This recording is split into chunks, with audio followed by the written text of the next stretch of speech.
Is this a good photo?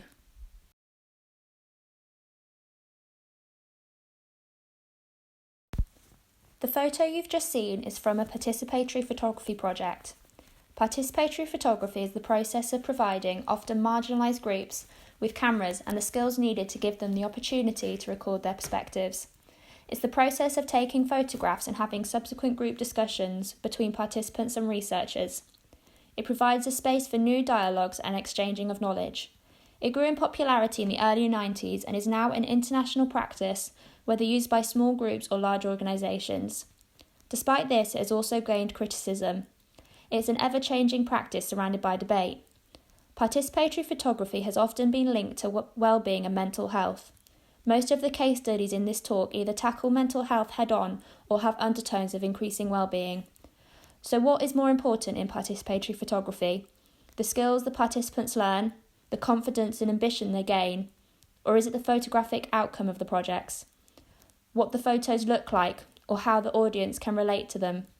Throughout the rest of this talk, we consider these questions and explore how participatory photography projects find a balance between aesthetics and what participants take away from the experience. Off Centre, based in Nottingham, was originally created as a space for aspiring photographers to come together to socialise, gain support and discuss their practice with like-minded people. From there, it grew into three main strands: the Nottingham Photo Social, the Sisterhood Creative and the Mental Health and Wellbeing Hub. In 2017, Jagdish Patel, a local photographer, ran a summer workshop with a group who had a history of mental health conditions. Their work was then displayed in Sober Cafe in Nottingham, and the group still meets once a month. We were lucky enough while researching for this project to go and speak to Jagdish Patel at the photo parlour about his work with Off Centre.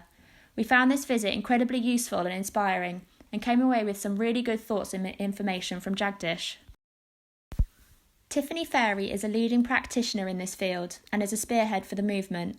She has both her own practice that is focused on collaborative production and is also a key founder of the international UK charity Photo Voice. Ferry has several published academic articles on participatory photography and its benefits and offers her expertise to students, community workers, staff and professional researchers. She has over 20 years' experience in participatory visual media and community arts and has several projects that she's collaborated on that deal with mental health and well-being. Photo Voice, which demonstrates one approach to participatory photography, is an organisation set up to use ethical photography to promote positive social change. They work in partnership with communities to deliver tailor-made workshops and projects to underrepresented groups, allowing them to tell their own story. Wellbeing and mental health are often associated with participatory photography practice, with many projects tackling these issues both in front of the camera and behind the scenes. We understand that when it comes to well-being, there is no one-size-fits-all approach, and we can't assume that everyone who takes part in these projects will have the same experience. Saying this, we have found lots of evidence to suggest that participatory photography projects have positively impacted well-being. As described by the New Economics Foundation, well-being can be understood as how people feel and how they function, both on a personal and a social level, and how they evaluate their lives as a whole. As mentioned previously, Tiffany Ferry is a key figure in this field. Mental health and well-being is often at the heart of many of her projects, personal or in conjunction with Photo Voice. These images are taken from a project titled Mental Wealth, which took place in 2005 and consisted of 6 workshops. Ferry says the aim of the project is to communicate the reality of daily life from the perspective of a person with mental health needs. The final images, although emotive and personal, focus on subjects many will be able to relate to. The project tackles a range of issues, from the impact that mental health can have on our family, and the intense emotions of those who face illness every day, to the struggle of getting on the bus and completing tasks that many may take for granted. Each image illustrates the hopes, fears, and realities for the individual. Although the images may not make sense on their own, the stories that accompany them are what make them even more powerful. For a lot of people, the act of attending these workshops, and in many cases going out of their comfort zones to take the pictures, is a huge step. and one they may not have taken without the encouragement of these workshops. The Other Side Gallery is a charity which uses participatory photography projects to support those with mental and physical disabilities. They regard exhibiting work as an important part of the process, something I will come back to later on. In regards to well-being, one participant said that although art may not completely take away the issues people face on a daily basis, by engaging in a creative process, having fun and bringing people together, it can improve the quality of life and sense of well-being. Participatory workshops can provide people with a place to be someone they choose. Comments from the participants stated that it allowed them to be an artist rather than someone with mental health issues, therefore changing the label many people feel is attached to them. Another participant stated that taking part in the workshops had ignited a creative side to them that had laid dormant for sadly too many years. Many participatory photography projects almost encourage participants to be reflective on their identity. Linking back to Tiffany Ferry's mental wealth project, we can see that the participants have made a comment on who they are and the issues they're facing, which they may feel define them. Perhaps expressing this in another way through photography could bring a new way of identifying with the self. The act of exhibiting final work is very important in the structure of many participatory projects, including those run by the Other Side Gallery. It can create a sense of achievement and recognition, this time with a label that they've chosen. This sense of achievement ultimately boosts confidence not only in the individual's artistic ability, but also in themselves personally. One participant commented that the idea of exhibiting work had been a huge hurdle for them, but after overcoming it, they had gone on to exhibit more in the future. Tiffany Ferry's mental wealth project, mentioned earlier, also included a final exhibition.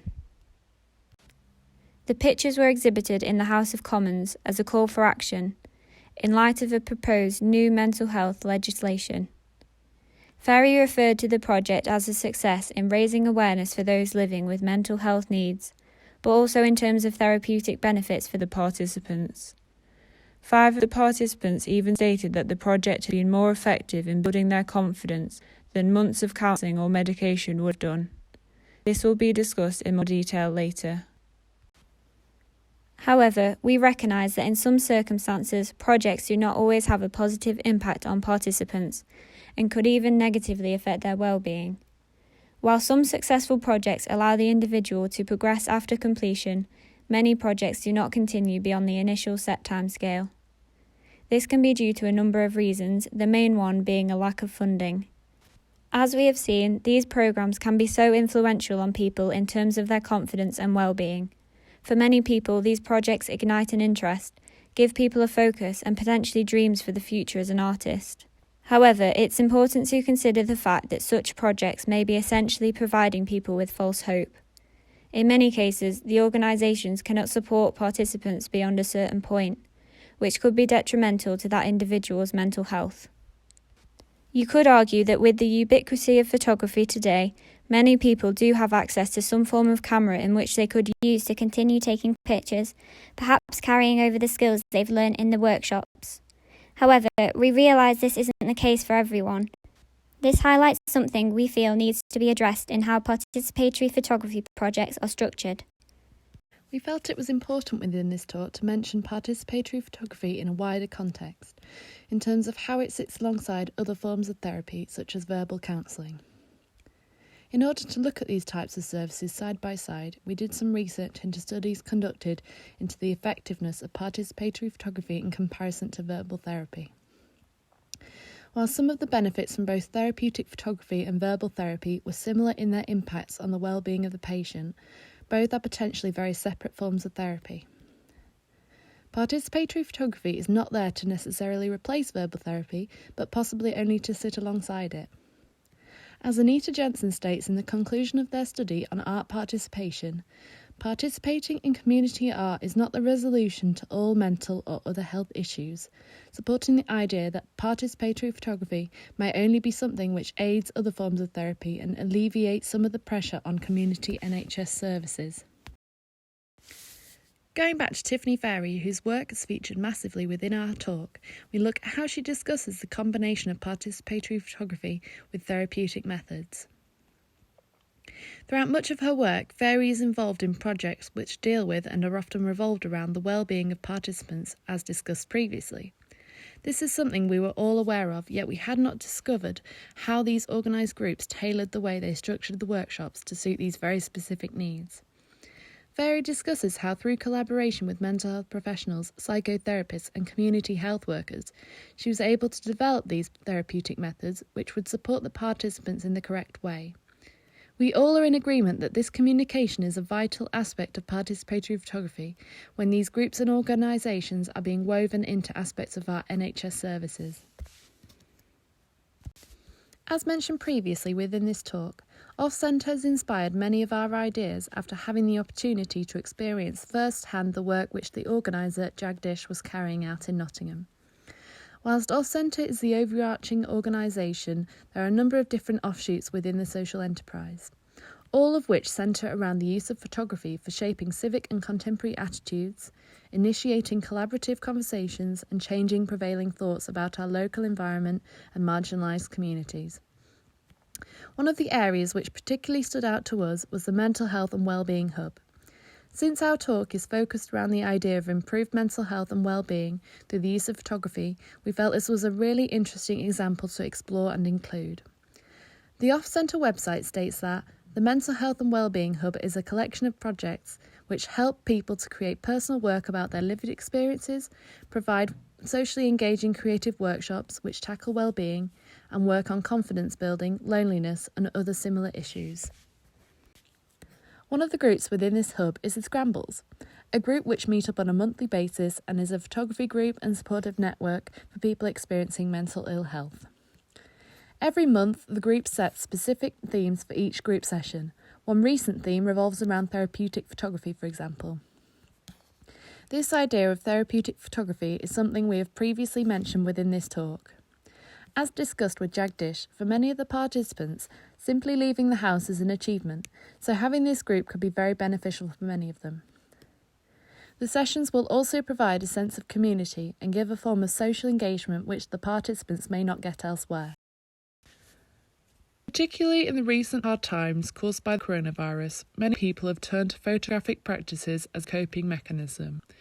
We have seen within the Scrambles Instagram account how they have used the group to stay in contact with each other and have continued to use the group and photography as a way of improving their well-being and mental health. We discovered that many case studies discussed how these types of participatory photography groups and organisations were being integrated into parts of the NHS service within the UK. We all found this a really interesting aspect of participatory photography and how it is utilised across the country. A study conducted in the northwest of England revolving around socially engaged photography and well-being discussed some of these aspects. Within the introduction, they mention how due to the increase in long-term conditions, it has heightened the need for emphasis on prevention rather than cure. However, as a group, we disagree with the word prevention. Prevention simply means to stop something from happening, and we do not agree that this is the desired aim of participatory photography. Perhaps the term coping mechanism would be more appropriate. Whilst participatory photography most definitely will not provide a cure for any long-term illnesses, the aim is to improve the well-being of participants involved. They also discuss how through highlighting the importance of the role of the third sector, they are also reducing pressure on the GP services provided in the community.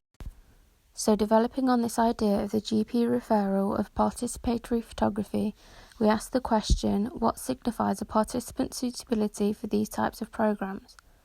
To ensure that patients are being referred correctly, theorist Anita Jensen discusses the guideline commonly used by GP practitioners to assess the patient's suitability.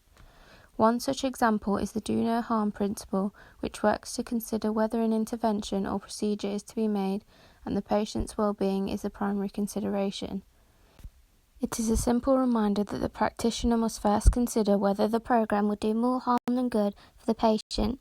Jensen states that this principle is fairly easy and uncomplicated to implement, however relies on the communication between artists and healthcare professionals.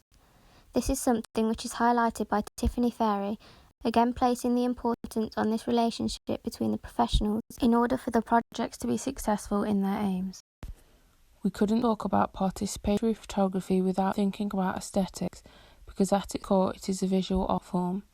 Finding the balance between aesthetics and purpose has been a major debate in photography as art for many years, with critics such as Jonathan Friday still questioning whether they have a place in documentary photography. We understand that in terms of socially engaged projects, the importance of aesthetics really depends on the end purpose. Where there is going to be an exhibition, Jagdish Patel taught us that if you're going to display the work, you can't neglect the aesthetics because the beauty of an image is often linked to its worth. It is cultural tradition that more people are likely to engage with aesthetically pleasing work and the properties that are inherent to it, such as form and composition. This means that even if the subject matter or context is banal or even upsetting, making an image that is beautiful will encourage people to engage with it. Whether this is just actually looking at the image instead of passing it by, especially in today's culture of scrolling past thousands of images on social media, or engaging to the point of action, it is long established that a more traditionally beautiful image will be more successful. Groups such as Photo Voice that we introduced at the start of this talk teach elements of technique and the technical side of photography through their workshops, but the context and subject of the images comes almost completely from the participants themselves. If we as a society generally see conventionally aesthetically pleasing work as the most important part of photography, then why do the organisations we have talked about put on exhibitions showing the work their participants have produced, some of which do not always conform to traditional aesthetic principles? The sense of achievement that is gained through showing something you've created is incredibly important in terms of building confidence and self-worth. Not only this, the process of the whole project, what leads the participants to get to the point of their final images, is the part that helps them most. These images are taken from the scrambles, mentioned previously as part of Off-Centre's mental health and wellbeing hub. Photographing unusual objects that we do not usually see as art, this group perhaps does not focus on aesthetics with their work. These images are often unconventional compositions. For example, the image on screen of a set of keys is not straight, or the horizon lines are not where you would expect them to be when considering the formal elements of photography. Although some of the images could be considered aesthetically pleasing, there are also issues with pixelation and overall image quality, which would also go against usual aesthetic principles. The way that some of the images are edited, for example the high saturation and contrast of the beach picture on screen, also gives them a quality that could be considered against current aesthetics, which often include soft colours and lighting. However, these images are not about the aesthetics. As previously mentioned, the scrambles tackle issues of mental health and well-being through their work. This means that although they may not have images presented in high-end galleries, the work means a lot to the individual, giving an insight into their personal experience with their own mental health. These images come from another Photo Voice project held at Touchbase. In partnership with Sense UK, a charity that helps deaf-blind people, this project is an exhibition of sensory photography, created by deaf-blind artists that use the facilities at Touchbase South East. Through this project, people who would otherwise not be able to create work as easily have been able to express themselves artistically, and it gives the audience an insight into the experience of deaf-blind people who use this centre. This project also gave the participants a new method of communication, meaning that they are more able to interact with other participants, their family and their friends. These images are mostly abstract in nature, meaning that they focus more heavily on context rather than the aesthetics. Conceptual art, much like participatory photography, has a heavy focus on the meaning of the work and less so on the aesthetics of it. The project described here is very much like conceptual art in that aesthetics take a back seat while the context is at the forefront. As we have said, these participants are deaf and blind and so don't have a typical concept of what they are taking photos of. The work, while incredibly interesting, is more so focused on the people behind it, and you could argue that it's the context of the photos that make them interesting. We could easily conclude here that the process and the context is most important to organisations like Photo Voice, but as suggested earlier, an image that ignores aesthetics completely is less likely to be viewed seriously. For us, however, we aren't sure that there is a clear answer to which is most important. Instead, we should be asking how successful participatory projects find the balance between the photographic outcome and the participants' mental well-being. Although there is considerable amounts of evidence to suggest that participatory photography can positively impact mental well-being, much of which we have explored, it is clear here that there are still issues in terms of how the workshops are structured in order to have a long-lasting effect on participants. In order for a successful participatory photography project to work, there needs to be clear communication between the people running the projects and the participants, with the priority being on the participants' well-being. However, the practice itself should not be neglected, considering the confidence that can be gained from learning a new skill. We must not forget how valuable the workshops can be in terms of socialising, forming relationships, and feeling a part of a community. We feel that once the context of the photos become clear, the question of whether or not it's a good photo takes a back seat and becomes less important than the meaning, what the person was dealing with when they took the photo, and what they gained from the process. With all things considered, we ask again, is this a good photo?